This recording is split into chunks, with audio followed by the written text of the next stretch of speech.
Most amateur players never practice their game, number one. And when they do practice, they're practicing all the wrong things. Don't consider the pull stroke, the straightness of your stroke when you're shooting a pull shot, as one of the basics. It's not one of the basics. The basics would be things like stance, bridge, grip, having a level, eye line. Stuff like that would be basic. Pull stroke is something that needs to be worked on and focused on.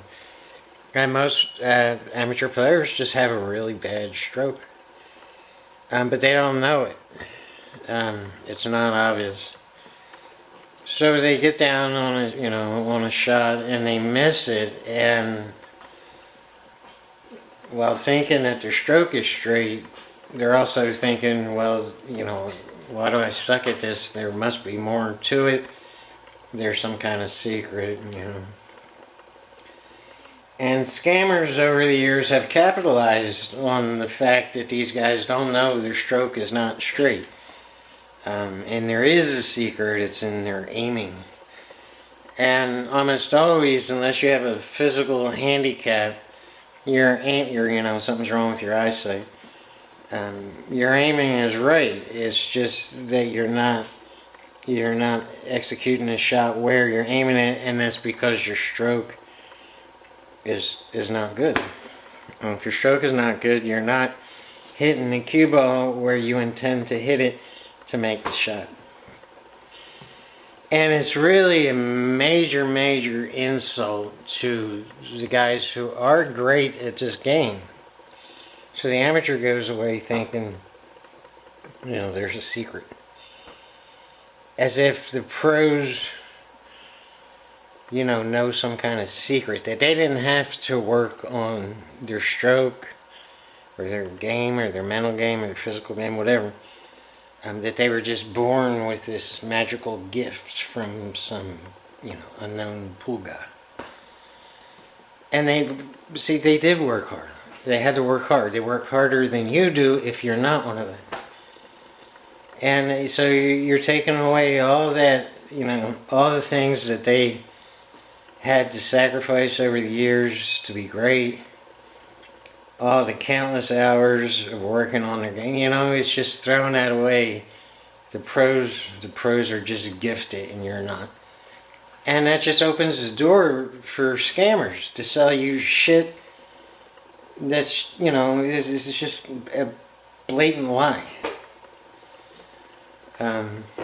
It's really, kind of evil. It is evil. And it pisses me off. If you have a bad pull stroke, all the drills in the world are not going to help you.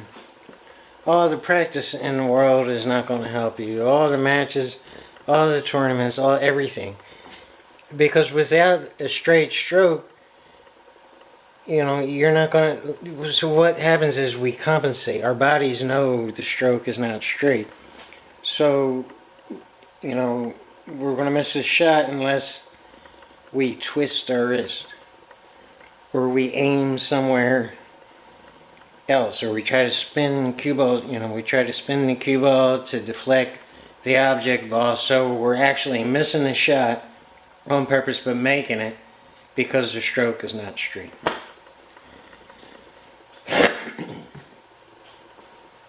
You have to work on your stroke and you have to get it straight. A guy named Billy McMahon taught me that years and years and years ago. What a long damn time ago. And the deal was I played for Dyer again.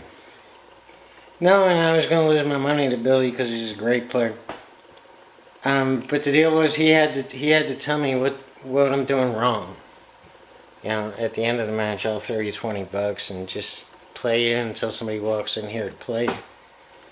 And that's what we did. And he just kept telling me my stroke's whacked. I got to work on my stroke. So I finally said, okay, I'm going to go work on my stroke, and that's what I did. So it's the foundation. It's not a basic. It's the foundation of your pull game. You can't, you can't just know a straight stroke like you can know how to make a bridge and everything's fine after that. You really have to work on it. That's it. You're missing because your stroke is not straight unless you have a physical handicap. And you're playing bad position because, and that's a mental thing, that you're not thinking right. That's, you might not want to hear it, but see, there's millions and millions. There's probably 100 million or 200 million amateur players who have a bad stroke. So that opens up this huge, massive market to scam these people and sell them bogus bullshit. You got to work on it. There's the guys that make it, or the guys and gals who realize that they have to work on it. I've seen so many players play for like a year and just decide, well, I'm just no good at this. So they quit.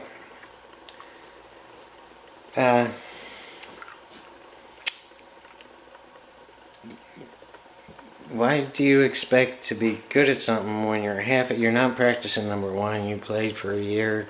All you did was play with your buddies and you expect to be good at it? How many, it makes me wonder, like, if they want to do, if you practice with your buddies how to be a dentist for a year, do you really expect to be a good dentist? Or anything. And so you just quit dentistry because you're no good at it. As if that's some kind of gift too. I just don't have the gift. Well, what the fuck, man? I'm just no good at this. People think pool's, it's just given to certain people, some natural talent. It's really an insult to the people who make it.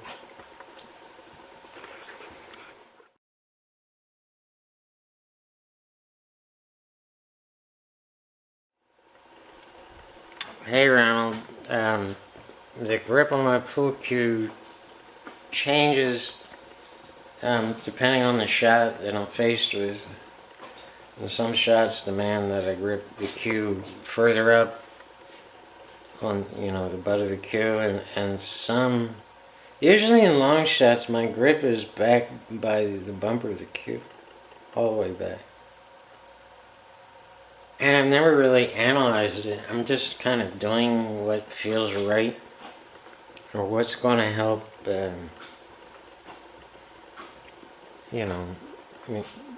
my stroke and aiming on a shot.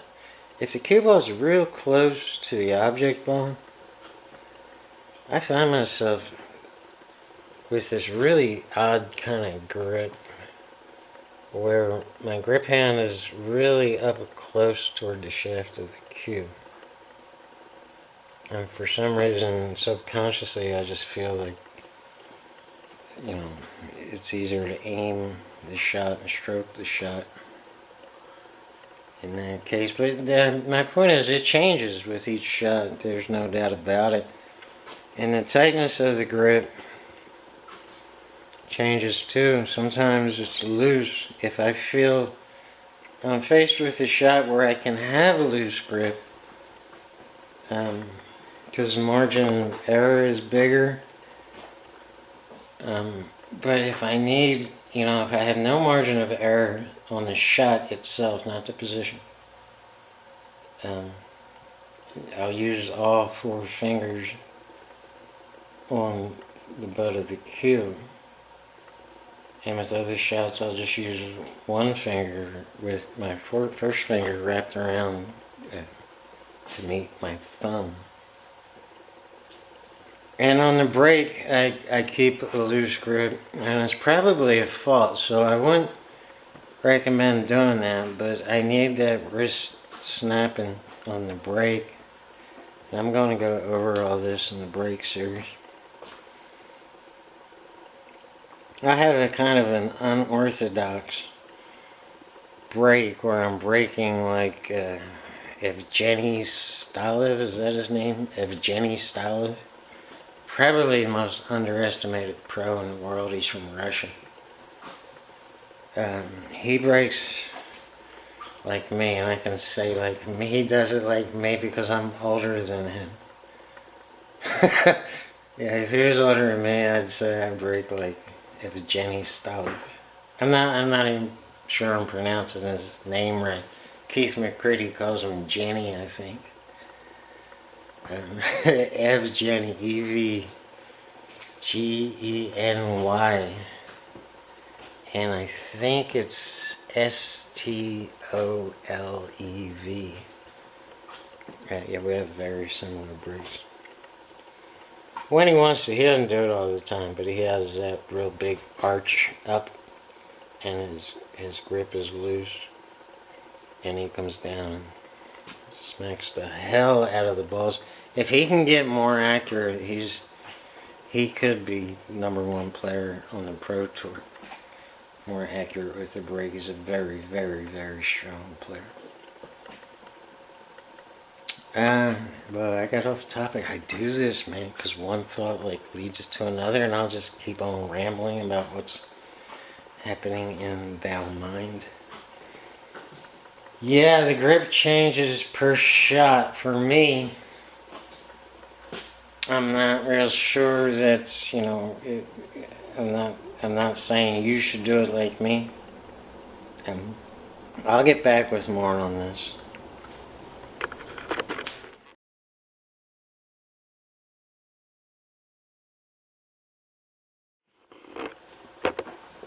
Today, you asked me this like 2 weeks ago, and I think I already answered you. Today, I have a plumbing emergency in the laundry room. Come here, I'll show you. I'll take you with me and show you.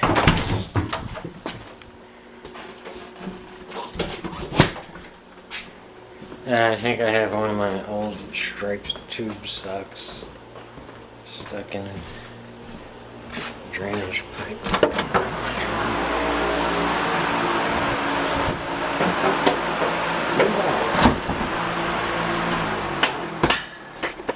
Yeah, I had to rip out the drywall.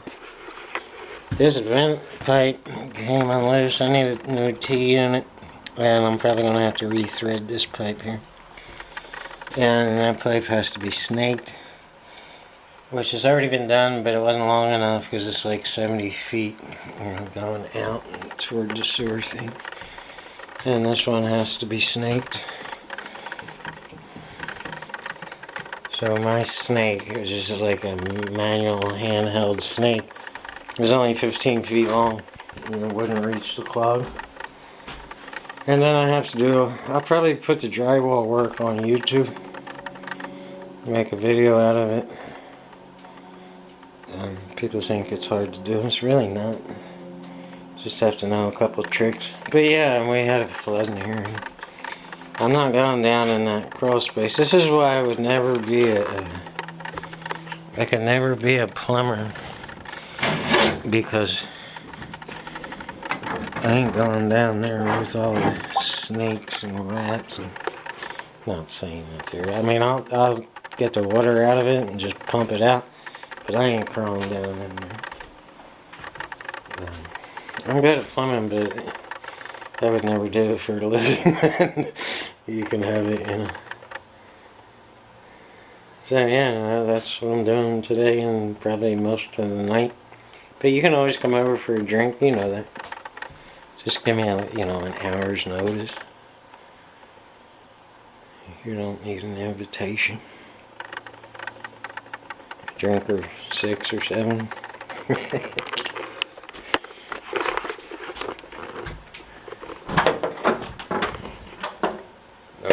You want to see what I looked like when I was a kid, when I was young? I don't know if you can see it. You see that doofus on the right with the hair? Bob Ross hairdo? Yep, that's me. Why is my camera not focused? What a dude. This place is a mess. This is another thing I'll be doing, especially if you're coming over. I gotta clean this place up. I just did the dishes last month and they're already piled up.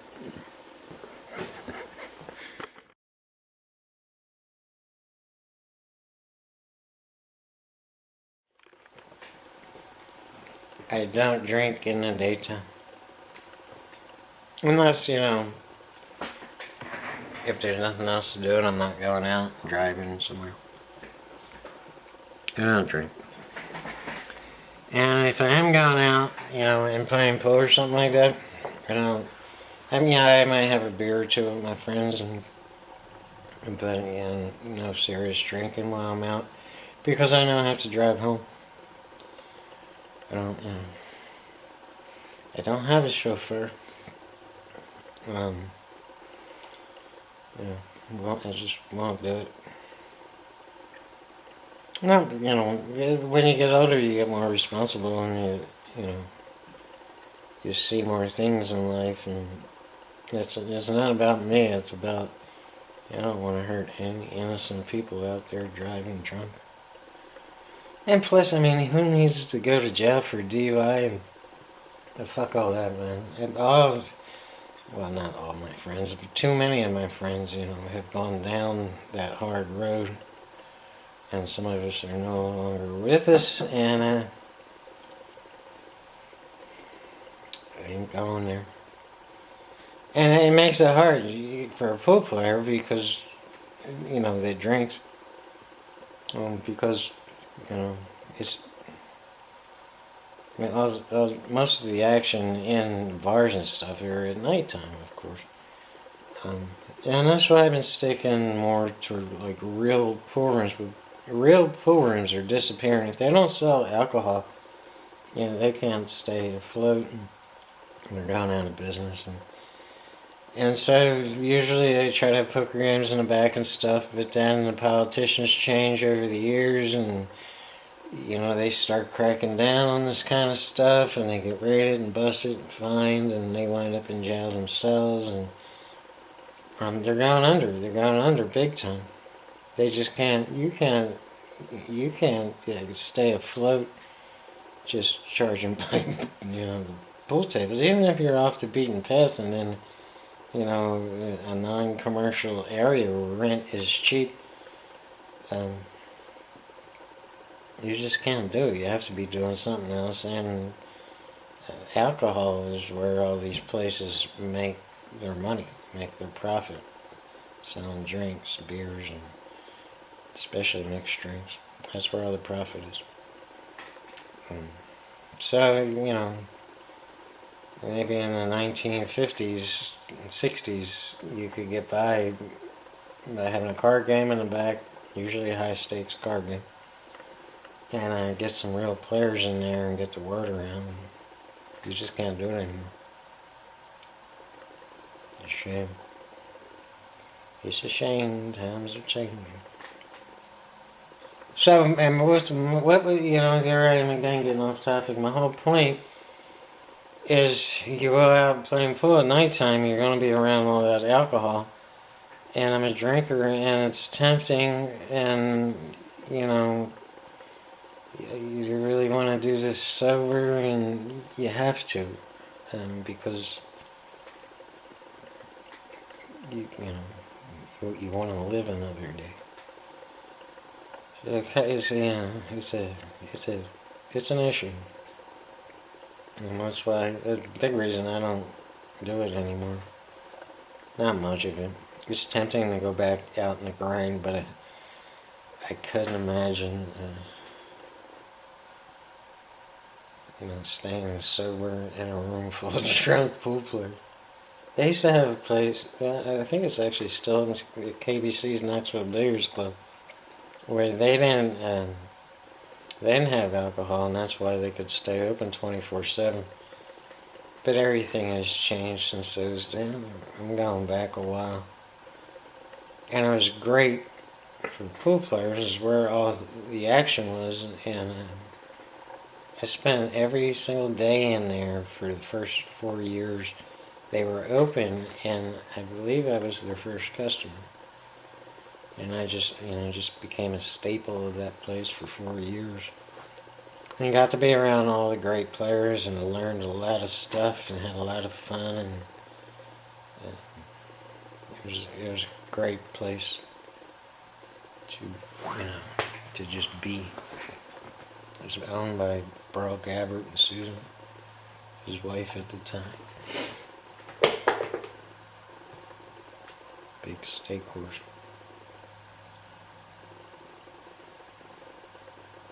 What was the question? It's a rule. If anyone drinks 2 or more drinks in this house, they're not driving home, they're staying the night. And I have a really nice bedroom all set up for them. Most nights I pass out on this recliner right here because I'm watching YouTube videos. So I never use my bedroom, so. But I keep it clean because I do have company. I can't say it's old school because there was more drunk drivers in the old days than there is today. We're a little more conscious and aware of it. But I'm conservative on this issue. I will not let you. I don't care what you do. You can put a gun in my head. I'm not giving your keys back. And there's another rule. If you're coming here and drinking, I got all the alcohol you could ever want, and I've got everything. But you gotta hand your keys over if you're having, more than one drink. Yep. I ain't having that on my conscience. And plus, I care about my friends. And, if you can't handle those rules, then don't come to John's. But we have fun here. We play poker. I don't have a pool table. I wish I did. I don't think I have. I mean, I could put a bar table in here, but I don't want to get in the habit of using that bar table stroke. It's a whole different game. Well, it's a whole different. The basics are a little bit different when you're playing bar table pool. And I got stuck in that for a long time to where I couldn't even play on an 8-foot table after playing on a 7-foot table for probably 6 or 7 years straight. See, on a bar table, people say, well, bar tables are easy, they're like a child's toy. But it's not so easy. I mean, you're moving the ball less, you're moving the cue ball less because balls are more cluttered, but those cluttered balls make it hard to run out consistent. So you're having to do more in a smaller space. It's almost claustrophobic now. After playing on 8-foot and 9-foot tables for most of my day, when I go to a bar table, I'm like, how do you expect me to play pool on this table? It's just too cluttered for my liking. And it's a different stroke too. A bar table stroke is shorter and a little bit harder. I mean, I love it, and I appreciate the guys who do it well. But, all legitimate pro pool tournaments and matches are on big tables. It's easier to go from big table to a small table. But I know many, many bar table players who play just as good as some of these pros who can't, they get to a big table and it's a whole different thing. And it's easier to adjust down than it is to adjust up. So they kind of get stuck in that, bar table stroke. It's a shame. And that's just because there's more bar tables today in America. Out in bars. Most pool players are nocturnal. They like the night and the nightlife and the girls. And I don't blame them at all for any of it. So it's just, there's entire cities and towns that there's not a big table in sight. It's just nothing but bar tables. And that's because these places can fit more tables in tighter spaces than they can, you can put 4 9-foot tables in this room, or you can put, 12 bar tables. So if you have a lot of customers, you're going to get the bar tables because you can make more money. It's just the way it is.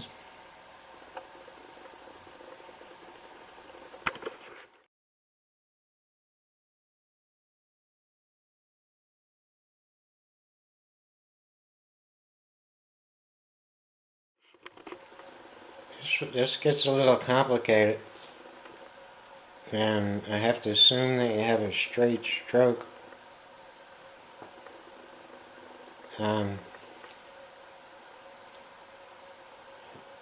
Because of the confusion on this issue, again, that's where the scammers come in and say they have the answer when they really don't.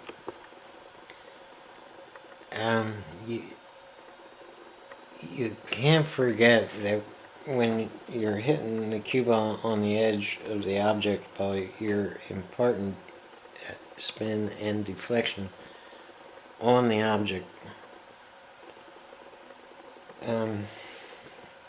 I'm going to need a graphic to explain this in more detail, and I'll start working on that video as soon as I can.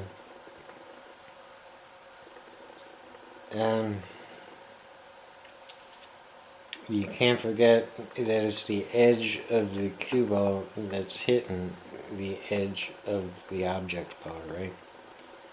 Both of those things. So what people do is what some really, really great players do is they spin these in, and so they're actually using deflection to help them make the cut shot. And I don't recommend doing that because, you know, spinning the cue ball into, you know, the edge of the object ball is automatically imparting deflection. And deflection is a real thing, but it's also been overhyped to sell bogus products.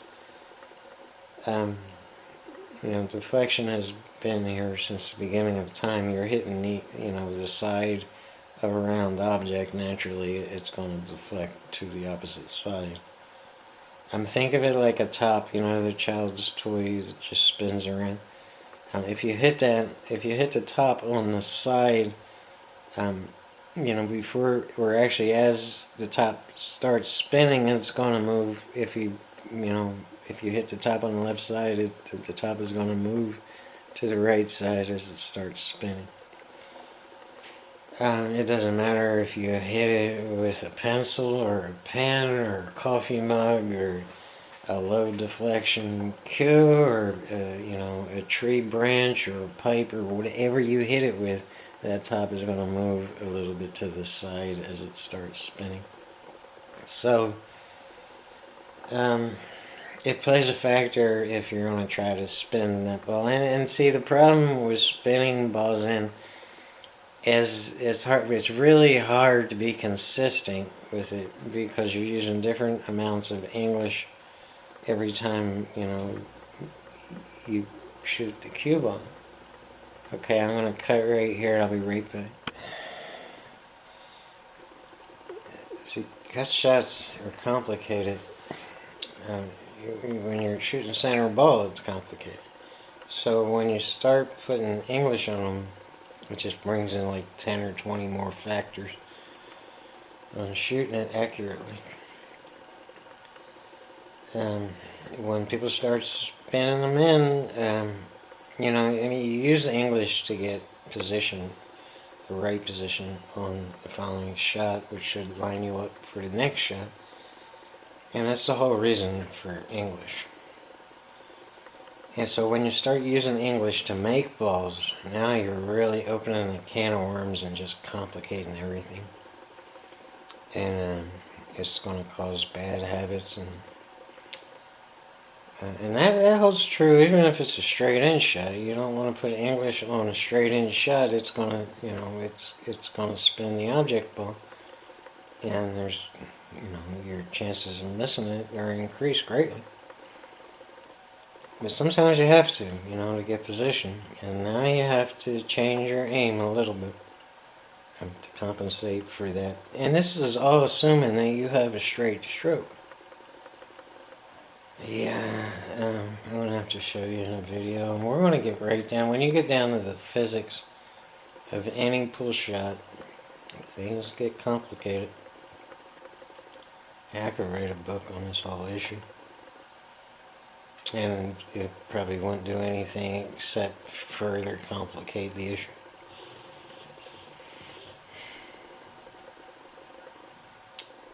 If you don't need English, don't use it. Don't start using it to make pause. Use it to get position if you have to. Only if you have to.